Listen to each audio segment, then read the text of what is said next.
Hi everybody, it's Jim. Welcome to Great Books, Big Ideas. I'm going to do a video by request. I had a viewer who left a comment a day or two ago on one of my old videos, and they saw a book on my shelf, and they said, would you review that for me? I'm a history teacher, and I might want to share this with my students, and I'm happy to do a quick walkthrough and a brief review of this book. The book in question is called Somme, The Unseen Panoramas by Peter Barton with Jeremy Banning. And this is I would classify this as like a coffee table book, heavy on pictures and maps. And the backstory on how I got this was a number of years ago. It might be as many as 10 years ago. I put this on order with the Folio Society. Even though the book is not published by Folio, it's published by Constable Press in London. They sometimes when you go to their site, they sell other publishers' books. So the backstory is, it was like in my Folio Society phase where I was becoming enamored with Folio Society books, and I would pay particular attention to their summer sale, where they would offer deep discounts on books. And I don't have a ton of Folio Society books because they're so expensive, but occasionally I would get the ones on sale, something that caught my eye that looked interesting. And then I would also sometimes bundle it with books like this to fill out the order. It might have been to get discount shipping, but I think it was, shipping's a little expensive because it's coming from the UK. But I think the situation was they were running like either a 40% off or a 50% off sale. And I got a couple books like this as part of that sale, in addition to I think it was Mary Shelley's The Last Man is maybe what I got on that order. That was the Folio book. But anyway, this was on a deep discount, and I maybe paid like $20 US for it, something along those lines, plus shipping. And I didn't know. I don't know why I got this. I guess I'm interested in World War I history because there's a lot of gaps in my knowledge of this, and it just looked like such a great deal. And I thought, well, I'll give it a shot. Well, I was really pleasantly surprised at how much I like this book. So what I want to do for you now is give you a brief walkthrough of it. We'll turn to the document cam and we'll talk about it, and I'll give you a brief review along the way. All right, let's head to the document cam. Okay, here's the Somme, The Unseen Panoramas. You're going to be impressed at how great this book looks. So much attention to detail, so much research went into it. It's really a treasure. And it was made in association with the Imperial War Museum. Definitely a UK product. And we'll read from the jacket copy here in case you don't know much about the Battle of the Somme. The Battle of the Somme began on July 1st, 1916. It was the bloodiest day in British military history. After 4 months, it had etched itself deeply into the collective memories of a dozen nations as an enduring emblem of suffering and loss. The landscape profile of Picardy has changed little over the decades. Here, more than in any other sector of the Western Front, the unique Imperial War Museum Panorama Collection offers the most complete then and now impression available. In this volume, over 50 extraordinary panoramas illustrate almost the entire battleground, views that are often starkly counterintuitive to pictures conjured by our mind's eye. They show us what no other photographs can, the view from the trench parapet, and a great deal more. And you get so much in this book. So let's take a look at it. It was such a horrific battle conducted over the course of months. And You have an introduction, which is good, but pretty soon you get straight to the panorama pictures, and they are spread throughout. So now this explains the format of the book. You're really getting this landscape viewpoint. And we have a background chapter on the birth of the Western Front. You're going to learn a lot about trench warfare with a book like this. I learned so much that I didn't know before. Here's the first act, getting ready for the battle, preparation for it. Here's our theater. And sprinkled in are vintage photos and just map after map.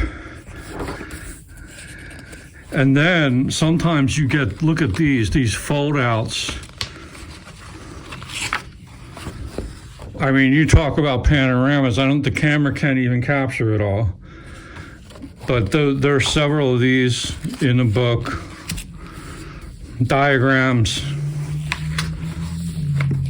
and firsthand accounts. This isn't just about the photos, it's about the narratives and the experiences of the combatants, and also so much in here about the engineering of trench warfare, here's the battlefront. Didn't quite go the way it was planned. And then you also get so much about, the trenches, how they were built, and also these things which I'd never heard of before called saps, they would dig underground and they would get close to behind and to go under no man's land to the other side, and then they would set up explosive charges here, and you get a whole history of all that. And when I was a student and learning about the World War I, they would just pass by this information in a pretty cursory fashion, and everyone thought how horrific trench warfare was, but also how absurd it was.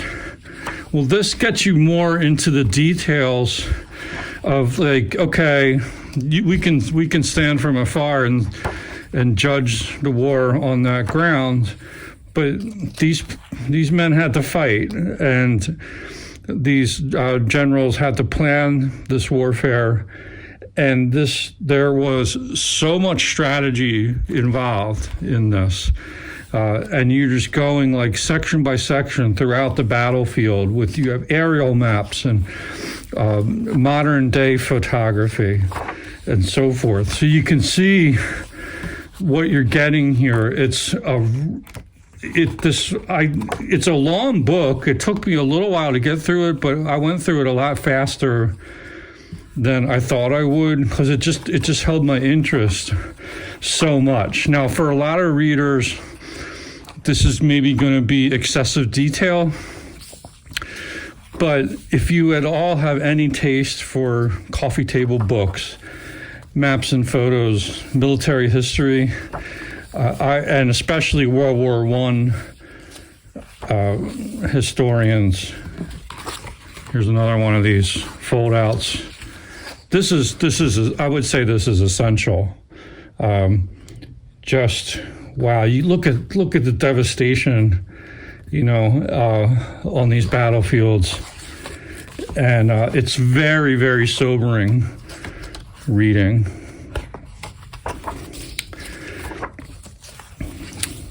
And so you get a thorough history of all this. And before, during, and after. Here's the section on the second act. And so it's definitely for the aficionados of World War I. But if you never get a chance to travel to the battlefield, this would be a nice substitute. What I found myself doing was I would read the book, I would look at the maps and the photos, and then I would head over to Google Maps and look at the satellite views of the battlefield. And what struck me was how many cemeteries are sprinkled all throughout this battlefield, just the thousands and thousands of soldiers who died, and plenty of memorials. So it would be, I'm sure, quite an experience to visit the battlefield in person. But this comes close to it and gives you a very well-rounded picture of it. So that is, this, by the way, is a graves registration map from 1919. It's believed to show the sites of registered battlefield burials. The map is just covered with them.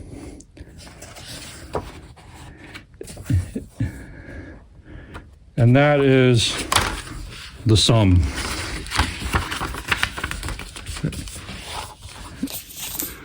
Okay, that's my sneak peek at this wonderful coffee table book, The Somme.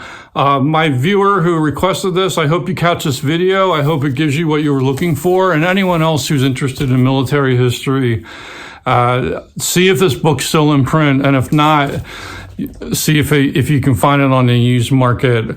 Again, I'd never thought trench warfare could be so interesting. There was so much I learned from this. Read the book maybe 10 years ago now, if not longer ago, but I was dumbfounded at how interesting it actually was. You have to have patience with it. You have to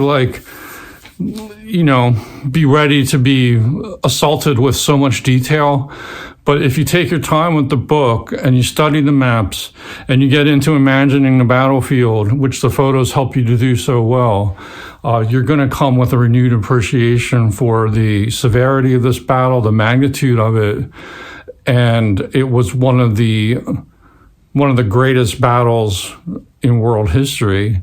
And I mean great in terms of magnitude, not that it was at all a good thing, but it was, like I said before, a sobering read, but I think a necessary one.